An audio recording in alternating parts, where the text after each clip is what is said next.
Listen, just because you sweat a lot, just because you were exhausted, just because you felt sore, it does not mean that's an effective workout for fat loss.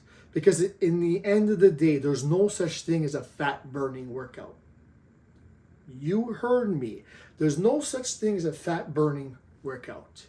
The only way you get into fat burning is you expend more calories than you take in. So no matter what happened in that workout, it still matters what's happening in the rest of the day in terms of the total amount of calories that you're taking in. So the only way you get into fat burning, the way that you want to get into fat burning, is to get into a calorie deficit.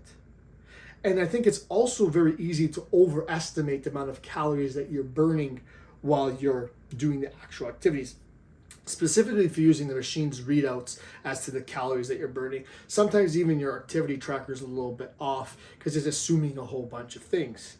But I think we could typically treat calorie expenditure through exercise as a bonus. And unless you're into maintenance or trying to build in some way, we don't really look at exercise as part of the equation of what you're focusing on.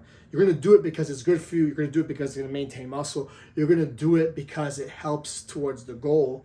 But relying on exercise becomes inefficient. And then as soon as you can't do the exercise, and if you were relying on it, that's where you get into some trouble again.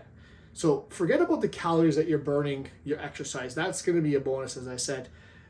But this is how we're going to use the exercise. Strength is going to be helping you with bone density, with your muscle maintenance, your fat, resisting fat gain, expediting fat loss because you're maintaining muscle, minimizing the amount of muscle you lose.